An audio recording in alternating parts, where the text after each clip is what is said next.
Assalamualaikum warahmatullahi wabarakatuh. Perkenalkan, kami dari kelompok 4 yang beranggotaan. Yang pertama ada Ega Erlanda, yang kedua ada Tri Aulia Maharani, yang ketiga Komarul Arifin, yang keempat Muhammad Rifaldi, dan saya sendiri Sahrul Basalam. Kami dari kelompok 4 mengambil semua tema proyek dari aplikasi basis data, yaitu toko komputer. Baiklah, di sini saya akan menjelaskan apa itu basis data. Basis data adalah basis data terdiri dari dua kata, yaitu kata basis dan data.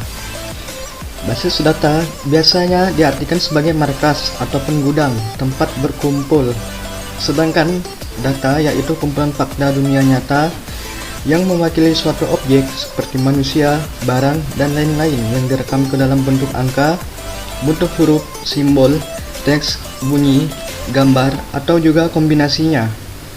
Jadi, arti dari basis data adalah kumpulan terorganisasi dari data-data yang saling berhubungan sedemikian rupa sehingga dapat mudah disimpan, dimanipulasi, serta dipanggil oleh penggunanya.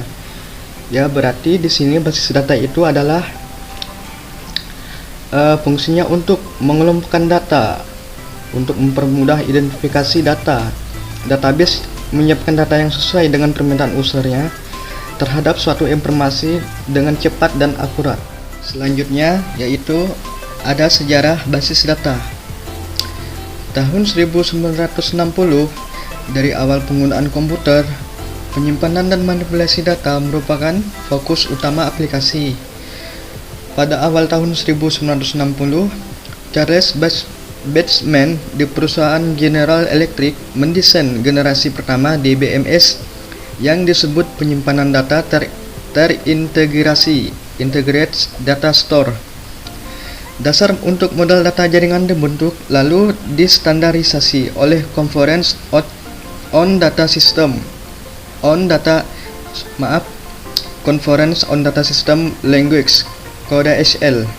Kemudian, Babbage menerima ACM Turing Award, penghargaan semacam Nobel pada ilmu komputer di tahun 1973.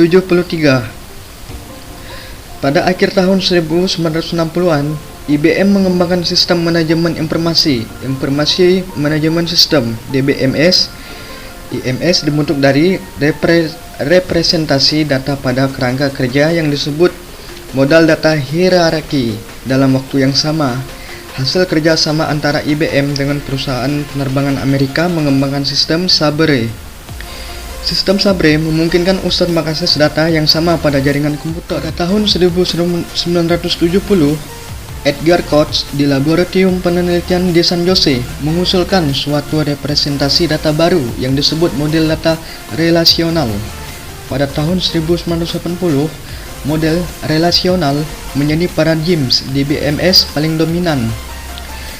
Bahasa query SQL dikembangkan untuk basis data relasional sebagai bagian proyek sistem R dari IBM. SQL distandarisasi di akhir tahun 1980 dan SQL 92 diadopsi oleh American National Standards Institute (ANSI) dan International Standard Organization (ISO). Program yang digunakan untuk eksekusi bersamaan dalam basis data disebut transaksi. User menulis programnya dan bertanggung jawab menjalankan program secara bersamaan terhadap DBMS. Pada tahun 1999, James Gray memenangkan Turing Award untuk kontribusinya pada manajemen transaksi dalam DBMS. Istilah-istilah basis data. Yang pertama ada DBMS, Database Management System. DBMS adalah perangkat lunak yang menangani semua pengaksesan ke basis data. Sistem basis data terdiri dari basis data dan DBMS. Nah, jadi DBMS itu adalah sebuah software yang dirancang khusus untuk menghubungkan database dengan pengguna agar proses pengelolaan data dapat berjalan dengan baik.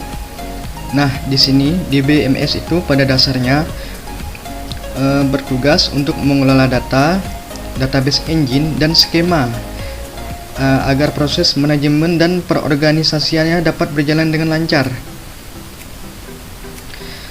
Dengan kata lain, DBMS adalah sebuah perantara visual yang dapat membantu pengguna untuk membaca, memperbarui atau mengorganisir dan menghapus data yang tersimpan di dalam database dengan lebih mudah. Yang kedua, ada enterprise.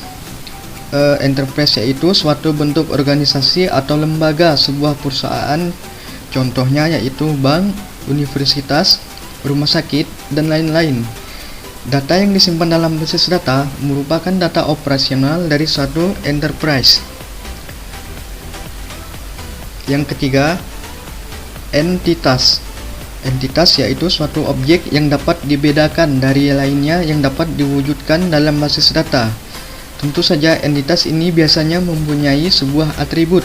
Kumpulan dari entitas disebut himpunan entitas. Berarti entitas adalah suatu objek ya yang dapat dibedakan atau diwujudkan dalam basis data. Nah, jadi di sini kumpulan dari entitas itu disebut himpunan entitas. Yang keempat, atribut atau elemen data. Atribut yaitu karakteristik dari suatu entitas atau sebuah komponen bagian dari entitas.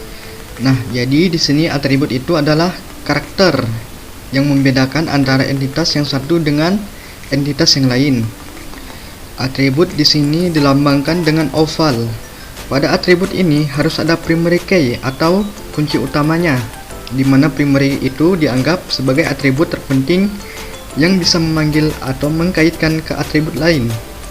Misalkan, pada sebuah atribut nama siswa, atribut tersebut harus menunjukkan tempat di mana informasi nama siswa disimpan. Yang kelima, nilai data atau data value. Nilai data yaitu isi data, informasi yang tercangkup dalam setiap elemen data. Yang keenam, ada kunci elemen data atau key data element. Kunci elemen data atau primary key yaitu tanda pengenal yang secara unik mengidentifikasikan entitas dari suatu kumpulan entitas. Pada dasarnya, primary key ini haruslah unik, dan nilai data dari primary key ini tidak boleh sama dengan nilai data dengan yang lainnya. Yang ketujuh, ada record data. Record data yaitu kumpulan isi elemen data yang saling berhubungan. Sistem basis data. Sistem basis data adalah sistem yang terdiri dari koleksi data atau kumpulan data yang saling berhubungan dan program untuk mengakses data tersebut. Komponen utama dari sistem basis data adalah: yang pertama, ada perangkat keras, hardware. Yang kedua, sistem operasi sistem. Yang ketiga, basis data atau database. Yang keempat, sistem pengelola basis data atau database management system atau disingkat DBMS. Yang kelima, pemakai atau user. Yang keenam, aplikasi atau perangkat lunak yang lainnya. Yang ketujuh, tujuan utama sistem basis data sendiri adalah menunjukkan suatu lingkungan yang tepat dan efisien di dalam melakukan pengambilan, retrieving, dan penyimpanan, storing informasi basis data, serta menyediakan antarmuka yang lebih ramah kepada user dalam melihat data. Kegunaan atau fungsi sistem basis data mengatasi masalah-masalah pemrosesan data yang sering ditemui dengan menggunakan metode konvensional. Permasalahan yang diatasi diantaranya: 1. Redundansi data dan juga inkonsistensi data. Yang kedua, kesulitan dalam pengaksesan data. Yang ketiga, data isolation. Yang keempat, konkurensi pengaksesan. Yang kelima, masalah keamanan. Yang keempat, masalah integritas. Pemakai sistem basis data diantaranya programmer aplikasi, yaitu orang atau pemakai yang berinteraksi dengan basis data melalui Data Manipulation Language atau DML. Yang kedua, user mahir, casual user, yaitu pemakai yang berinteraksi dengan sistem tanpa menulis model program. Mereka menyatakan query untuk mengakses data dengan bahasa query yang telah disediakan oleh suatu DBMS. Yang ketiga, user umum, end user. yaitu pemakai yang berinteraksi dengan sistem basis data melalui pemanggilan satu program aplikasi permanen executable program yang telah disediakan sebelumnya.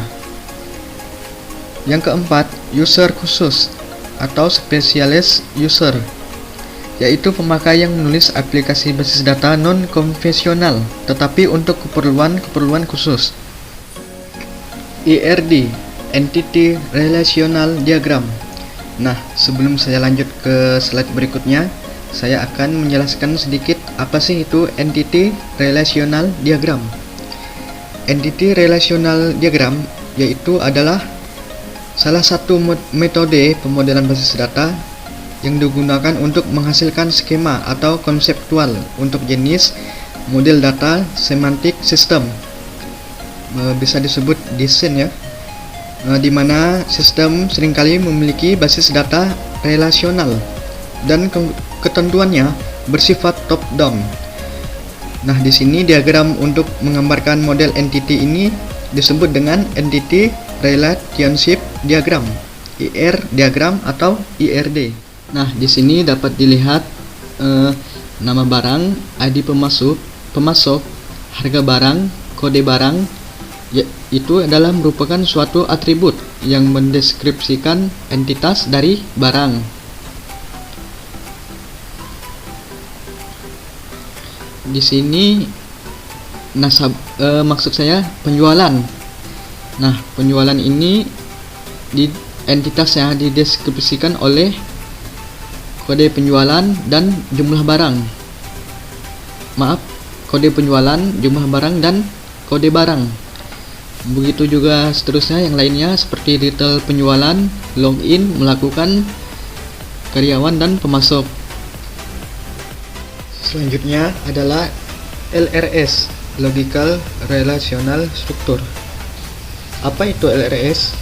LRS adalah representasi dari struktur record pada tabel-tabel yang terbentuk dari hasil relasi antar himpunan entitas, menentukan kardinalitas, jumlah tabel, dan Freudian key. Nah, di sini teman-teman dapat melihat desain struktur dari tabel kami. Di dalam tabel barang sudah terstruktur kode barang, nama barang, persediaan barang, harga barang. Dan di dalam tabel penjualan sudah terstruktur atau tersusun kode penjualan, kode barang, jumlah penjualan. Begitu juga dengan tabel yang lainnya. Baiklah, sekian dari presentasi dari kelompok kami. Jika banyak kurang dan masih banyak salahnya, kami mohon maaf. Saya tutup. Assalamualaikum warahmatullahi wabarakatuh.